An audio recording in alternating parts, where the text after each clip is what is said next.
I think mostly on dead balls. Like I'm the best. I think I'm the best transition player in the league. That's where I thrive. Everybody knows that's my game. So, getting the ball off of rebound or in transition, like that's probably what I'm going to be the primary.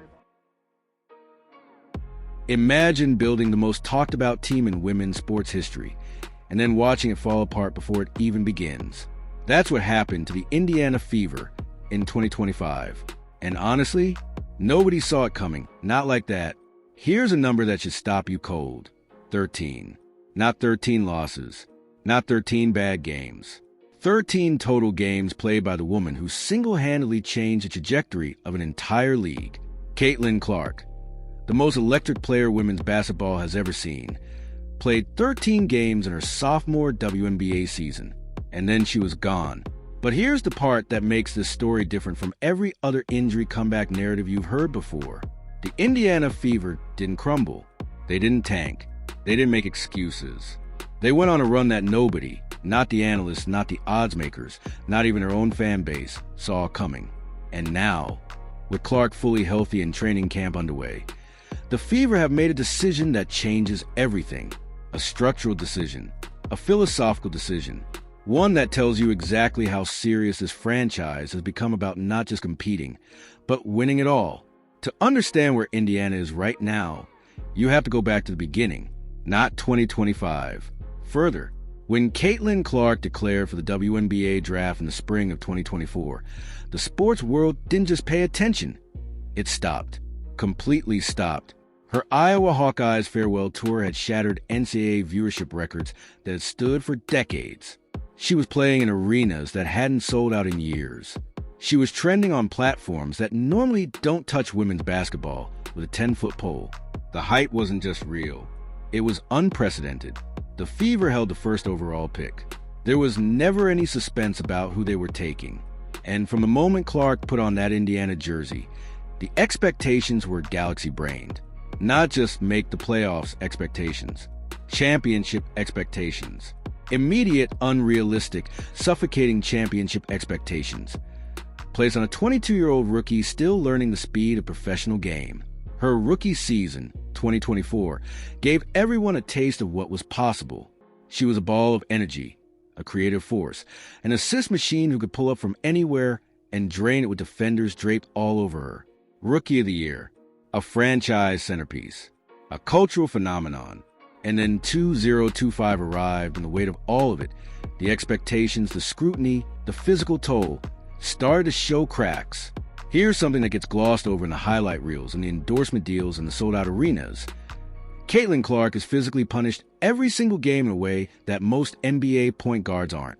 From the moment she crosses half court, actually, before that, from the moment she inbounds a basketball, opposing defenses are on her. Full court, suffocating, relentless, every possession, every night, every city. The WNBA is not a soft league. These are world-class athletes with Olympic gold medals and EuroLeague experience and a chip on their shoulder the size of a gymnasium. They are not going to give Caitlin Clark an inch, and they haven't.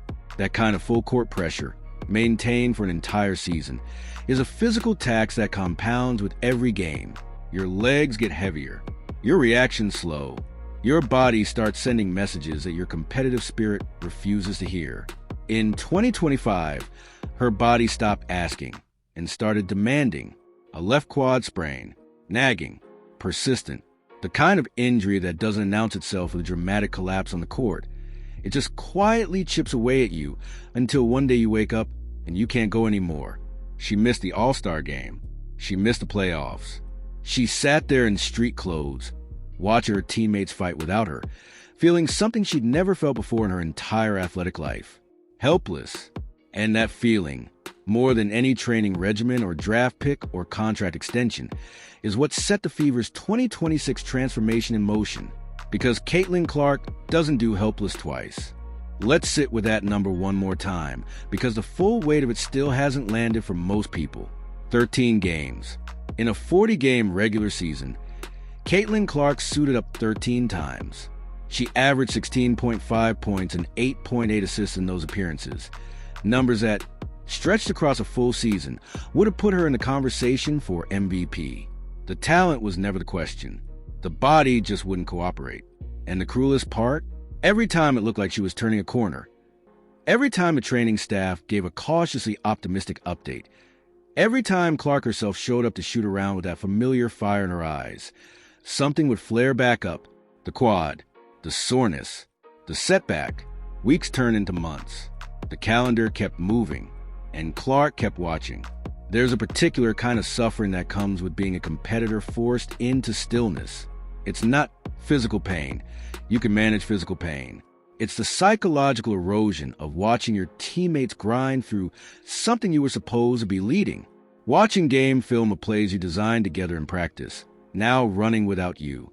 Watching the box scores after midnight, doing the math on what could have been. Clark talked about it openly, which itself was a statement. She didn't hide behind press conference language or vague references to trusting the process. She called it isolating. She admitted she'd never experienced anything like it, and she said it changed her, not just as a player, but as a person. That kind of honesty from a player of her stature at her age is rare. It's also a signal. When elite athletes start talking about what broke them, it usually means they've already figured out how to rebuild. Here's where the story takes a turn nobody predicted.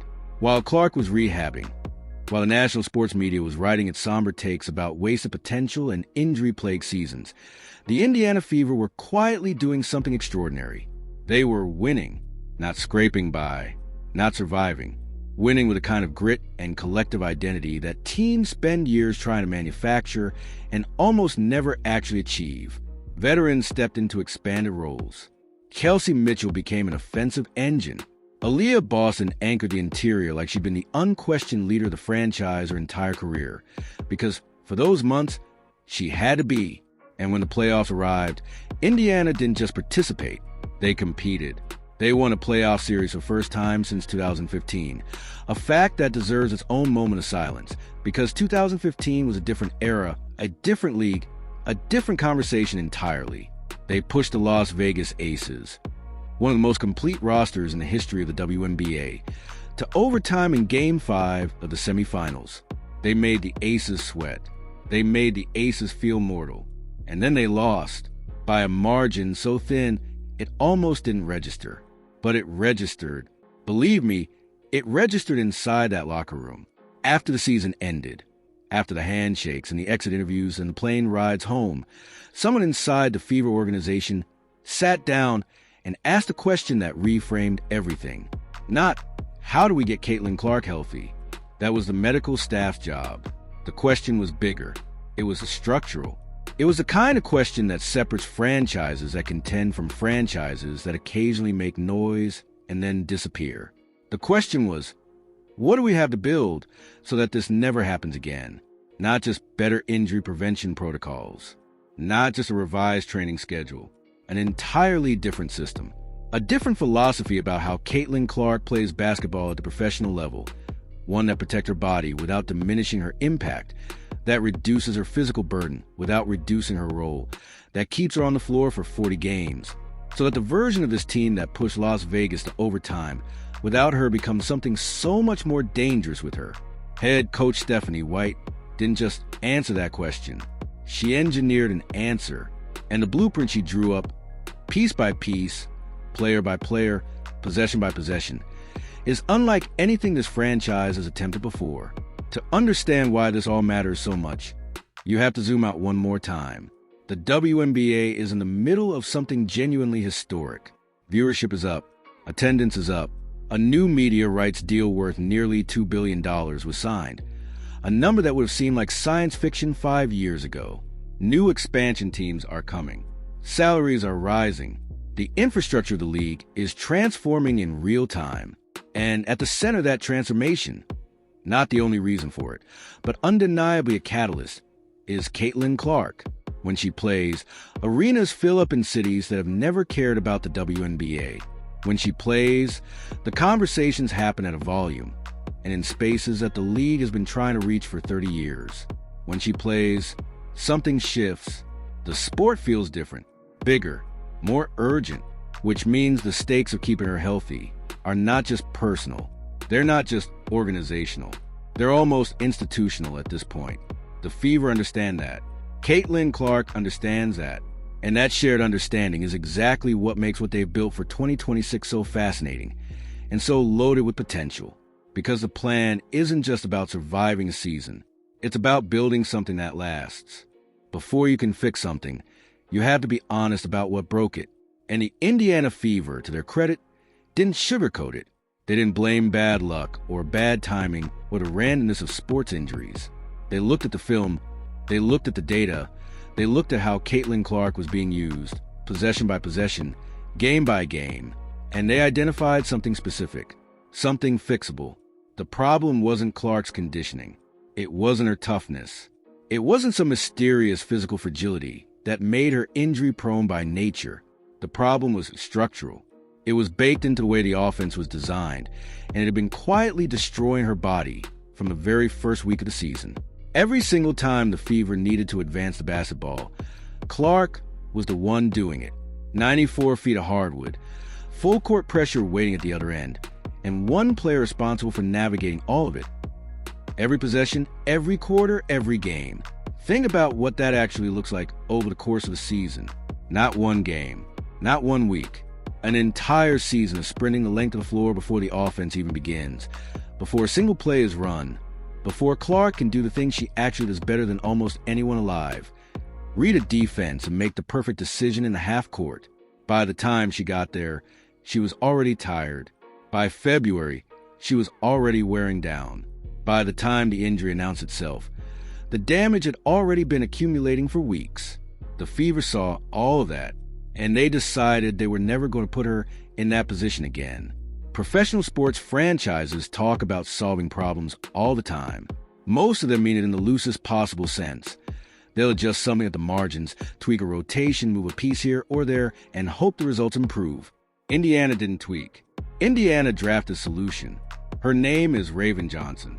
If you followed college basketball with any seriousness over the last 3 years, you already know what Johnson brings to a basketball court.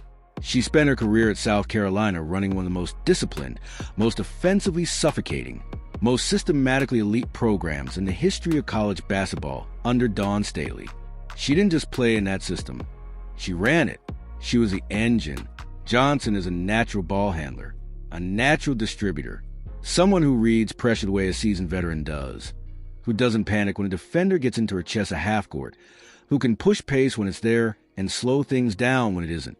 She is, in the most literal sense, exactly what Indiana needed. The idea is elegant in its simplicity. Let Johnson bring the ball up. Let her initiate the offense, absorb the pressure, and get the Fever into their sets. And then, when the defense is committed, when the angles have opened, when the moment is right, get Caitlin Clark involved.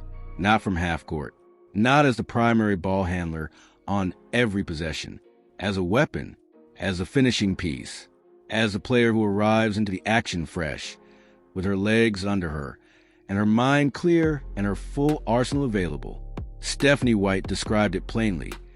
The goal is to find ways to rest Clark while she's still on the floor, not sitting her down, not limiting her minutes, resting her within the system, within the flow of the game, so that when Indiana needs her most, late in the shot clock, late in the game, late in the season, she still has something left. That's sophisticated coaching. That's the kind of detail-oriented thinking that separates programs that peak in February from programs that are still playing meaningful basketball in September. Johnson isn't the only piece of this equation. She's just the newest one. Kelsey Mitchell has been one of the most underappreciated players in the WNBA for years, a blur of athleticism and shot-making, who has spent most of her career being overshadowed by the franchise around her. In 2025, without Clark, Mitchell reminded everyone what she's actually capable of. She can handle the ball. She can push in transition. She can create offense independently in ways that take pressure off every other player on the floor. That matters enormously for what Indiana is trying to build, because now White has options. Real options. She doesn't have to go back to Clark every time the possession breaks down. She doesn't have to burn a timeout when the pressure overwhelms one ball handler. She can rotate responsibilities, keep defenses guessing, and protect their most valuable asset in the process. And then there's Aliyah Boston. Boston signed the richest contract extension in WNBA history to stay in Indianapolis. Let that sink in for a moment. The richest contract in the history of the league, and she chose Indiana, not a bigger market, not a team with more recent success. Indiana. That decision tells you something about where this franchise believes it's going. Boston is a foundational piece, a versatile, intelligent, unselfish player who makes everything around her function better.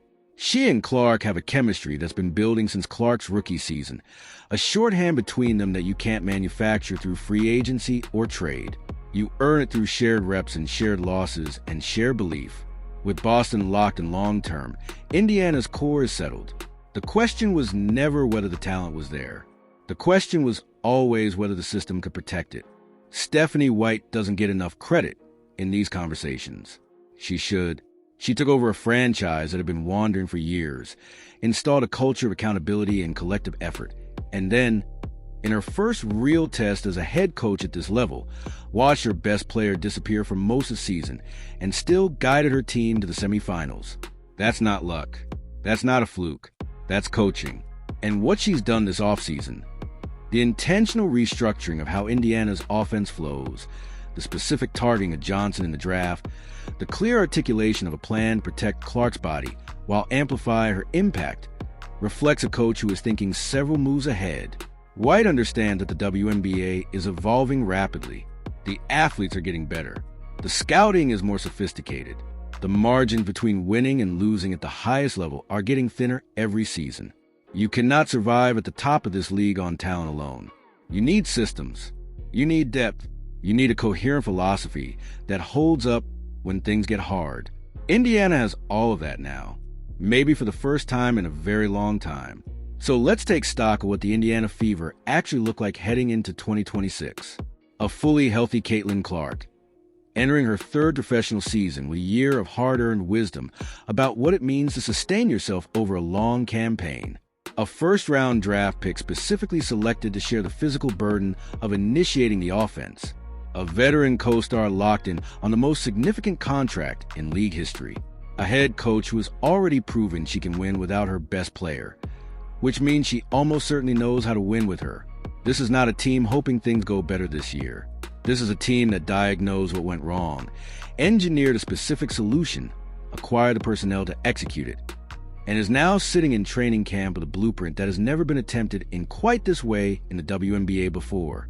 And somewhere in the middle of all of it, running drills, working on her release, studying film, doing the quiet, unglamorous work that nobody films for content, is Caitlin Clark. Healthy, focused, and by every account, more motivated than she has ever been in her life. The machine is assembled. The plan is in place. Now comes the hard part. There's a version of this story where Caitlin Clark spent the offseason quietly rehabbing, shows up at training camp, and picks up right where she left off. Same player, same approach, same instincts. That's not what happened. The player who walked into Indiana's facility this spring was not the same person who limped out of it last summer. Not physically, not mentally, not in the way she approaches the game, the way she talks about her body, the way she thinks about what a professional basketball career actually requires over the long haul. Something shifted, something fundamental. And to understand what that shift looks like, and why it matters so much for what Indiana is trying to accomplish, you have to understand what Clark went through during those months on the sideline. Not the injury itself, the experience of it, the psychological weight of being present but unable to participate, of caring deeply about something you temporarily cannot touch. Because that experience, more than any workout or film session or tactical adjustment, is what rebuilt Caitlin Clark from the inside out. Athletes are by nature doers. Their identity is constructed around action, around movement and competition, and the immediate feedback loop of performing at the highest level. Take that away, and you don't just have a frustrated athlete. You have someone confronting questions about themselves that the rhythm of a season normally keeps at bay. Clark confronted all of them. She talked this off-season about the isolation of rehabilitation, about how strange it is to show up every day to a place built around competition when you cannot compete, about learning to be a teammate in an entirely different way, through encouragement, through film study, to the kind of quiet, invisible support that never shows up in a box score, but holds a locker room together during difficult stretches. She'd never had to do that before. Not in high school, not at Iowa, not in her rookie season. She had always been the one playing, always been the one the team was leaning on, always been the one whose minutes and usage and production everyone tracked obsessively. And suddenly she wasn't. That experience cracked something open. She described it as clarifying, not in a comfortable way. In a hard, necessary, this is what growth actually feels like way. She came out of it understanding things about the game, about her body, and about herself that 2.5 healthy seasons might never taught her. The first thing she understood, her body is not indestructible. That sounds obvious. It isn't. Not as someone who has spent their entire athletic life operating at elite levels without serious physical limitation. The invincibility that carries you through youth sports and college basketball, and even a successful rookie season eventually meets reality. Clark met hers in 2025, and instead of fighting that reality, she decided to work with it. Here's what that working with it actually looks like in practice. Clark came into training camp this year with a level of physical intentionality that the Fever staff described as markedly different from anything they'd seen from her before. Not just harder work, smarter work, targeted muscle activation, specific attention to the areas that failed her last season, an expanded, more collaborative relationship with Indiana's athletic training and performance staff that treats injury prevention not as a box to check, but as an ongoing conversation. She talked about herself at Media Day. Candidly, specifically, without the vague language athletes sometimes use when they want to appear thoughtful without actually revealing anything. She used the phrase very intentional more than once. She talked about the difference between the way young athletes approach their bodies. Just lace up and go, trust that the engine will run, and the disciplined, maintenance-oriented mindset that sustains careers at the highest level for a decade or more. She's 23 years old.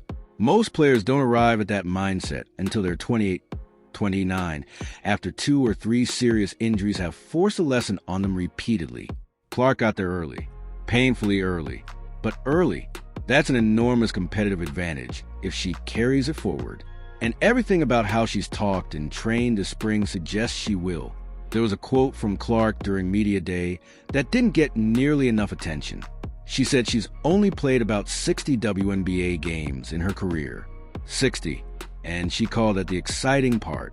Sit with that for a second. Most athletes, when confronted with the smallness of their resume relative to their reputation, feel defensive about it. They want to talk about what they've already accomplished, already proven, already earned. Clark did the opposite. She looked at 60 games and saw a beginning. She saw the distance still ahead of her and described it with something that sounded almost like hunger. That perspective is not accidental. It came from sitting on that bench in street clothes for most of 2025, doing the math on how many games she'd missed, how much time had slipped by, how much of her career existed only in potential rather than reality. And instead of grieving what she'd lost, she reframed it. She's just getting started. That reframe is powerful for reasons that go beyond motivation. It changes how she approaches every individual game, every training session, every decision about how hard to push versus when to pull back. A player who thinks she's in the middle of her story takes different risks than a player who thinks she's running out of time. Clark now understands, with a clarity that most players her age don't have, that sustainability is not the enemy of greatness. It's the foundation of it. The players who end up in the Hall of Fame are almost never the ones who burn brightest at 22. They're the ones who figured out, sometime in their mid-20s, how to be brilliant and careful at the same time, how to compete at the absolute highest level without consuming themselves in the process.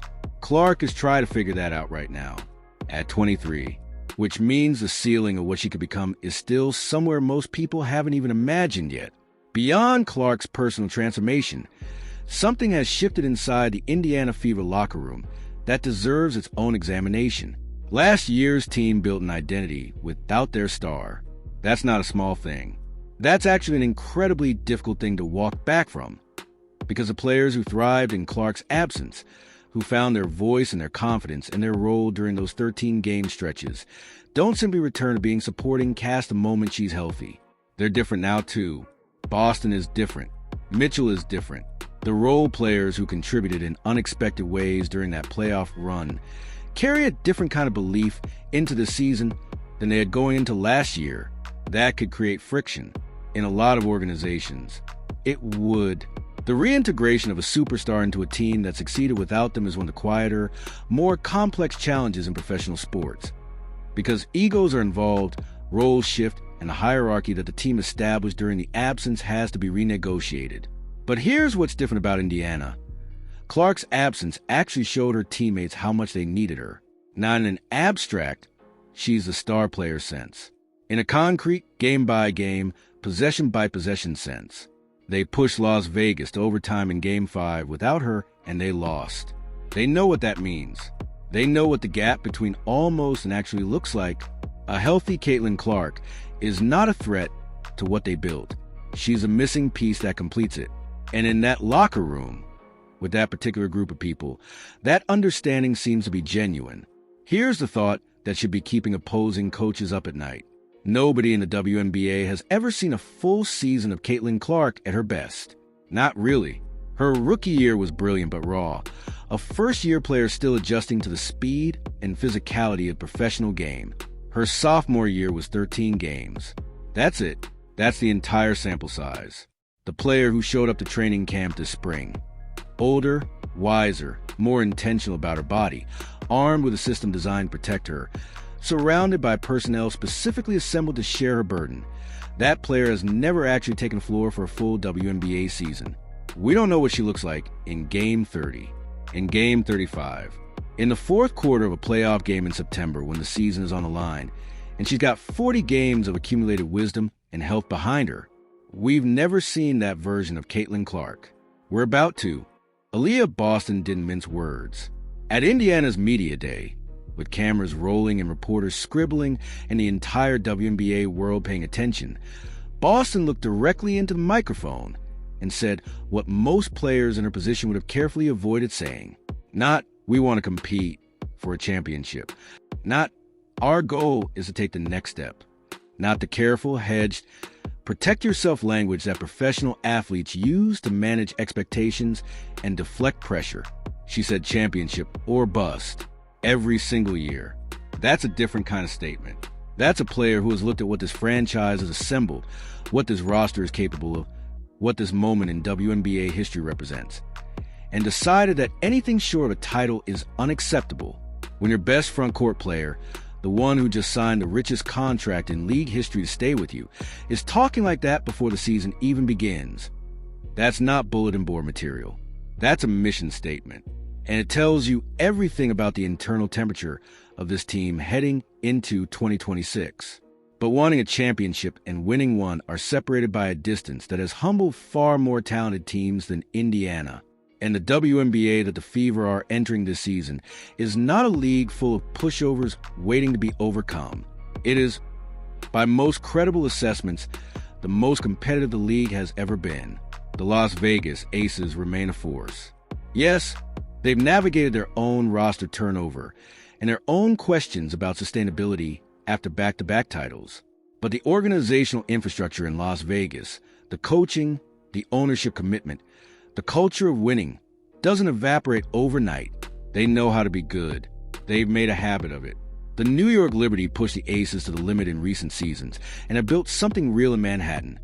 A legitimate title contender with star power and depth and a fan base that is finally fully engaged. Breanna Stewart and Sabrina Ionescu on the same team, in that market, with that front office, is not a problem that disappears on its own.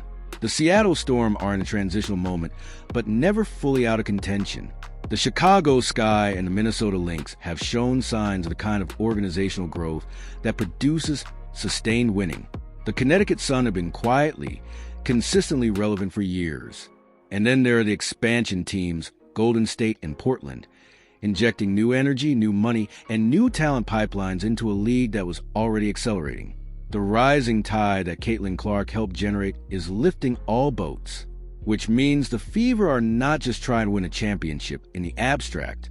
They're trying to win it in the most crowded, most talented, most invested competitive environment in WNBA history.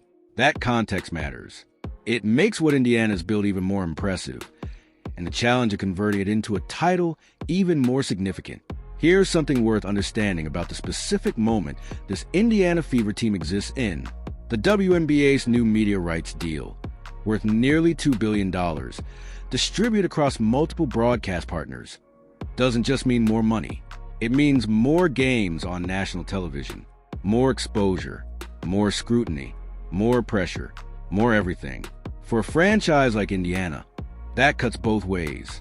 On one hand, the Fever are arguably the most marketable team in the league right now. Clark's presence guarantees attention in a way that very few athletes in any sport can claim. When Indiana plays, people watch, not just WNBA fans, not just women's sports fans, but casual sports consumers who don't normally track this league at all. That's an extraordinary asset in a media landscape where attention is the scarcest resource of all. On the other hand, that level of visibility means every stumble is amplified, every loss gets dissected, every injury update becomes a national news story. Every Clark shooting slump or off night or frustrating officiating sequence gets turned into a week-long conversation across every platform simultaneously. The Fever have been living inside that fishbowl since Clark was drafted. They're used to it, or at least as used to it as any team can be.